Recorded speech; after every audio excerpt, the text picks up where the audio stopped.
Welcome back to another 5-minute message. My name is Brian Steele. I have the privilege of being the pastor at Hazel Park United Methodist Church and St. Paul United Methodist Church in Bloomfield Hills. And I am so grateful to just be on whatever screen you're watching on for the next couple of minutes. Let's begin with a reading from Ephesians chapter 4, verses 26 through 27. Be angry without sinning. Don't let the sun set on your anger. Don't provide an opportunity for the devil. Again, I'll read that again. Be angry without sinning. Don't let the sun set on your anger. Don't provide an opportunity for the devil. So I love that passage. It's one of my favorites and most meaningful quick little passages in all of the Bible.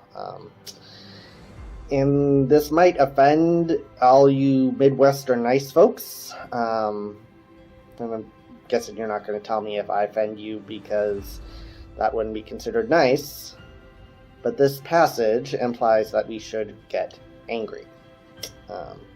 It's not naming anger as a bad thing. In fact, it sounds like there is a place for anger in our spiritual lives, as long as we can process it effectively and as long as it moves us toward a place of love. Just these 3 sentences that are in this translation gives us a vision of a type of anger that can exist without sin. It's possible to be angry and not sin. And what I see, and we'll get to the life of Jesus in just a minute, but I see this in the Bible where God has given us the ability to be and experience anger, and to do it in a way that is not sinful, and I love that. That's deeply meaningful and helpful to me.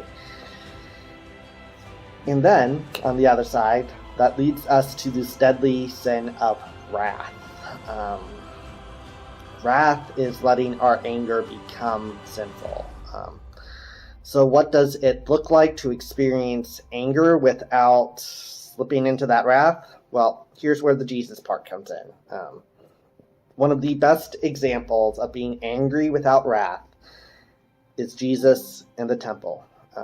You see Jesus driving out business leaders, overturning tables, and he doesn't sin. He doesn't hurt anybody. That's an overlooked fact in this story.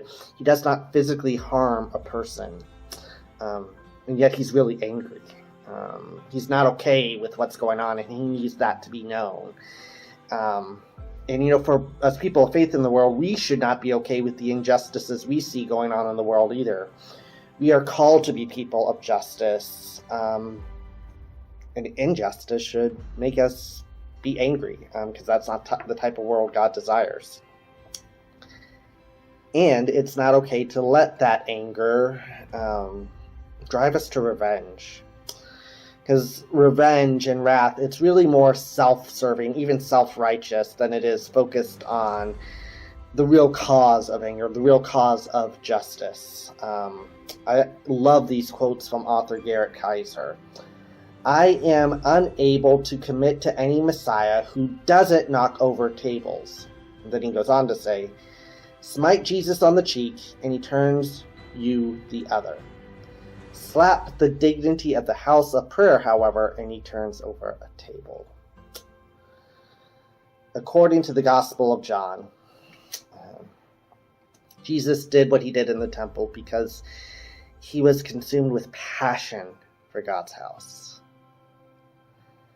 Jesus' passion for God's house invoked this type of anger in him. It was an anger that led to him being assertive, being clear what was wrong, but not aggressive in taking it out in a way that is harmful. So sorry, Michiganders. Being nice doesn't always cut it. The niceness isn't always what it's about for Jesus. But neither is excessive, neither is wrath. And as Christians, yeah, get angry. But we aren't to allow our anger to think that we're better than others or to harm others in whatever is causing us anger. Righteous anger, anger that can exist without sinning, is found at the intersection of peace and justice. Not peace without justice, not justice without peace, but that the two coming together and meeting. So perhaps the key to living into righteous anger and not sinful anger is this. Again, it comes from another quote from another pastor, Reverend Sarah R. Today I will listen louder than I speak and look for the tables that Jesus is flipping.